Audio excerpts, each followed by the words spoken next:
Dear friends, good morning. एक और important चीज है जो मैरिटल लाइफ में कभी कभी अड़चन बन के आती है, and that is in laws का प्रेशर ऑन द ब्राइड और ऑन अ वाइफ कि भाई जिनको माँ बाप नहीं बन सकते वो कपल को परेशान करते हैं। Our society is made in such a way कि वो लोग पूछते रहते हैं कि भाई हुआ कि नहीं हुआ, एज इफ अगर किसी को बच्चा हो गया तो वो इमीडिएटली वो गोद ले लेंगे, इमीडिएटली उसके नाम पे अपनी प्रॉपर्टी कर देंगे। They seldom look in their own conscience कि भाई उनकी खुद की लाइफ में क्या है, but they would certainly pick a girl जिसको कि बच्चा नहीं है और उसकी जिंदगी हराम कर देते हैं। कई कई तो सासू या मदर इन लॉज ऐसी भी होती हैं कि जो अपनी बहू को बांझ बुलाती है।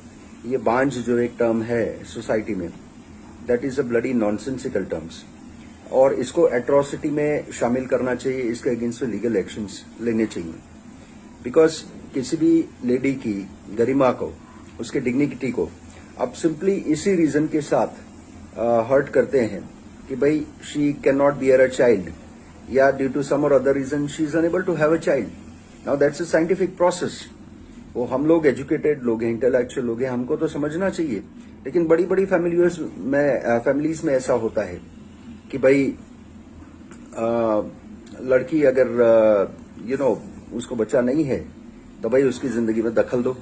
एक हमारी बुआ होती थी पहले, बहुत टाइम पहले, हर टाइम पे फोन करे तो वही पूछे कि भाई बच्चा हुआ नहीं हुआ। अभी उनके खुद के बच्चों को जो बच्चे होने हैं वो 10, 12 साल, 15 साल के बाद हुए, right?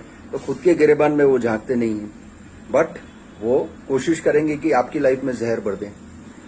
These kind of nonsensical people, इनको शर्म से डूब मरना चाहिए। That is what I feel. And औरत है तो औरत को क्यों परेशान करते हो भाई?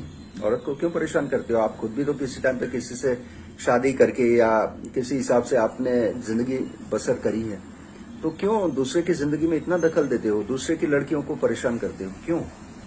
आखिर क्यों? वो राजेश खन्ना का एक पिक्चर था, आखिर क्यों? तो दूसरों की जिंदगी में क्यों दखल करते हो? एंड हर एक केस में हस्बैंड्स को भी रहना चाहिए कि भाई अपनी वाइफ को प्रोटेक्ट करे।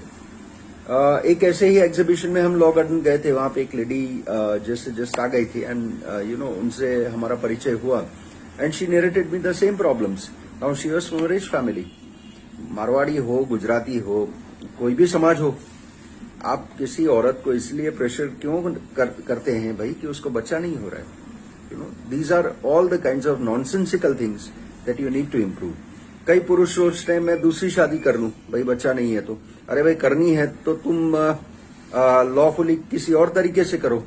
अगर तुम्हें वाइफ से नहीं बनता है तो लीगली सेपरेशन होके करो। लेकिन जरूरी ये थोड़े है कि लड़की को बदनाम करके, लड़की को परेशान करके, उससे वो करके उसके बाद में तुम दूसरी भी पैरेलल रिलेशनशिप चलाओ।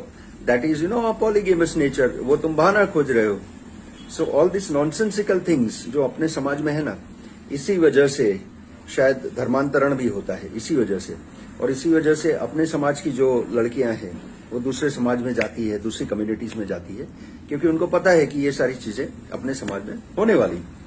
सो we should be careful about that, और अपने अंदर में झांक कर अपनी समाज का सुधार करना चाहिए। दैट्स व्हाट आई फेल्ट, है ना?